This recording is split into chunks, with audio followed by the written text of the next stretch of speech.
Hello everyone! Today we're going to discuss the resultant of concurrent forces. We can say that the forces are concurrent if the line of action of all the forces in the system passes through a single point. Like for example, here in our figure, as you can see, all the forces passes through our single point, which is point O. Resultant of a force system is a force or a couple that will have the same effect to the body both in translation and rotation if all the forces are removed and replaced by the resultant. Like for example, here in our given force system, this is just equivalent to this resultant force system. In order to get the resultant of the force, we need some formulas. Here are some of the formulas that we can use. First is if we're going to get the resultant of the x components, we need to use Rx is equals to summation of Fx. This means we have to add all the forces of the x components. Next is the Ry is equals to summation of Fy. That means to get the resultant of the y component, we need to add all of the forces in the y components. Next is to get R, which is the resultant. So this is just equivalent to the square root of the Rx squared plus Ry squared.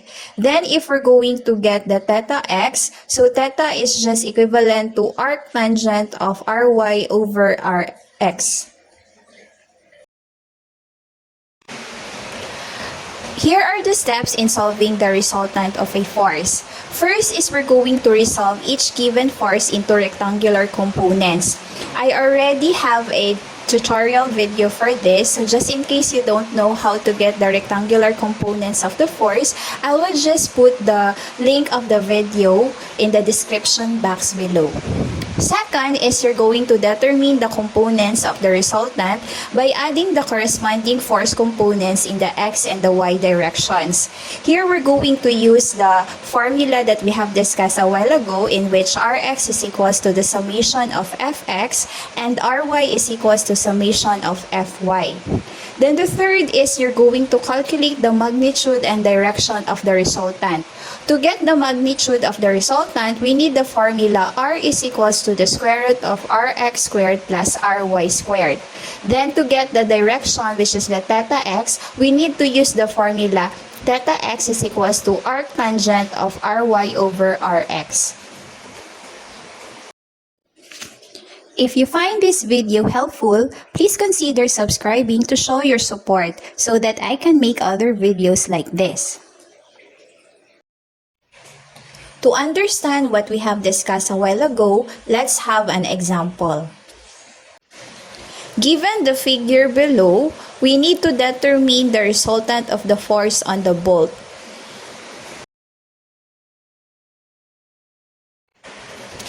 First is we need to resolve each of the force to rectangular components. Let's first solve the F1x and the F1y. Here we need to focus on our F1 force, which is equivalent to 115 Newton inclined in an angle 30 degrees. To solve for our F1x, as you can see in the figure, F1x is at the adjacent side. That's why we're going to use the formula F1x is equals to F1 multiplied by cosine theta. Here, the given F1 is equals to 150 Newton and theta is equivalent to 30 degrees. That's why F1x is equals to 150 multiplied by cosine 30 degrees. Using our calculator to compute for our F1x, we have F1x is equals to 129.19 Newton. Take note that the sign convention here is positive because the force is positioned up to the right and F1x is positive in that position. Next is we're going to compute for our F1y. Here, as you can see in our figure, F1y is at the opposite side. That's why to compute for our F1y, we need to use the formula F1 multiplied by sine theta. Here, the F1 given is 150 Newton and the theta is 30 degrees. That's why our F1y is equivalent to 150 multiplied by sine 30. Using our calculator to compute for our F1y, we have F1y is equals to 75 Newton. Take note that our sign convention here is positive because the force is positioned up to the right and F1y is positive in that position. Next is we're going to compute for our F2x and F2y. Here we're going to focus on our F2 force, which is equivalent to 80 Newton inclined in an angle 20 degrees. To solve for our F2x, as you can see, F2x is at the opposite side. That's why we're going to use F2x is equals to F2 multiplied by sine theta. F2 here is equivalent to 80 Newton and theta is equivalent to 20 degrees. That's why F2x is equals to 80 multiplied by sine 20. Using our calculator to compute for our F2x, we have F2x is equals to 27.36 Newton.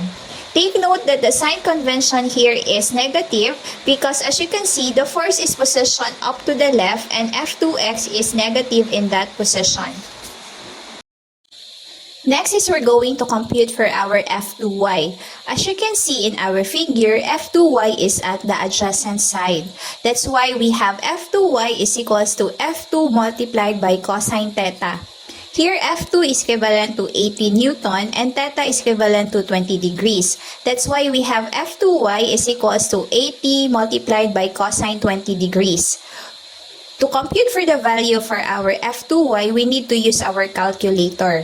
So we have F2y is equivalent to 75.18 Newton.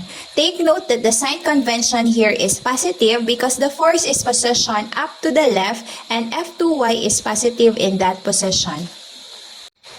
Next is we're going to compute for our F3x and F3y.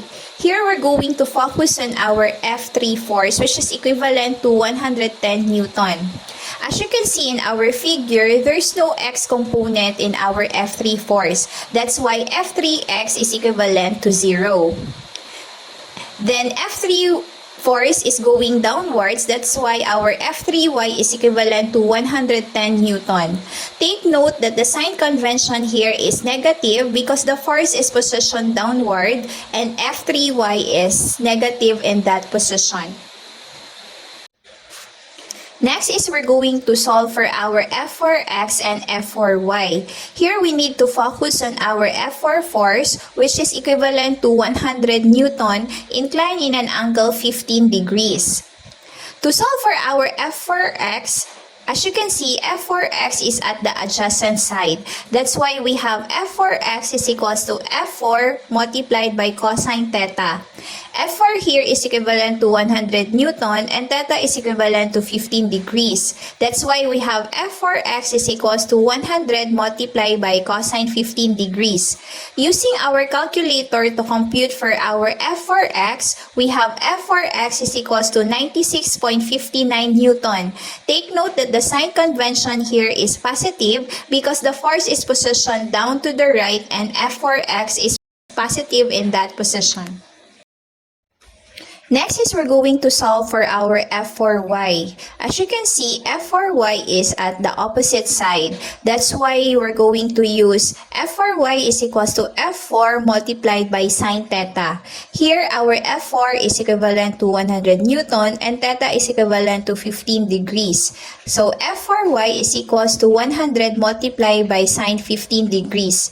Using our calculator to compute for our F4y, we have F4y is equals to 25.88 Newton. Take note that the sign convention here is negative because as you can see, the force is positioned down to the right and F4y is negative in that position. Next is we're going to solve for our resultant force for the x component. Here we're going to use the formula Rx is equals to the summation of Fx. So Rx is equivalent to F1x plus F2x plus F3x plus F4x.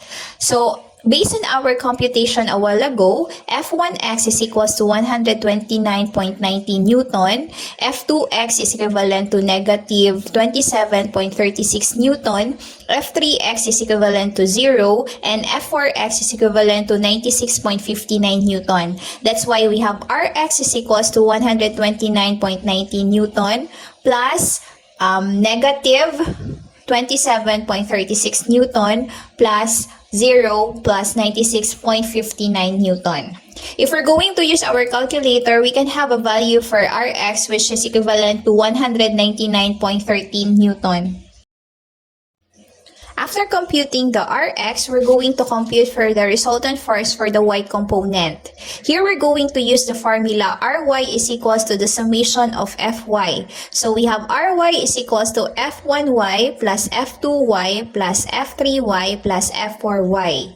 Based on our computation a while ago, F1y is equivalent to 75 Newton, F2y is equivalent to 75.18 Newton, F3y is equivalent to negative 110 Newton, and F4y is equivalent to negative 25.88 Newton. That's why we have Ry is equivalent to 75 Newton plus 75.18 Newton plus negative 110 Newton plus negative 25.88 Newton. Using our calculator to compute for Ry, we have Ry is equals to 14.3 Newton. Next is we're going to solve for our resultant force. Here we have R is equals to the square root of Rx squared plus Ry squared. Based on our calculation a while ago, Rx is equivalent to 199.13 Newton and Ry is equivalent to 14.3 Newton. That's why we have R is equals to the square root of 199.13 squared plus 14.3 squared. Using our calculator to compute for our R, we have R is equals to 14.3 Newton. Solving for our angle theta x, we have theta x is equals to arctangent of Ry over Rx. Note that we have our Ry to be equivalent to 14.3 Newton and Rx is equivalent to 199.13 Newton. That's why we have theta x is equals to arctangent of 14.3 Newton divided by 199.13 Newton. Using our calculator to compute for our theta x, we have theta x is equivalent to 4.11 degrees. Therefore, the equivalent of our given force system is this resultant force system. That's all for today's video. I hope you learned something from this. Thank you for watching. Goodbye.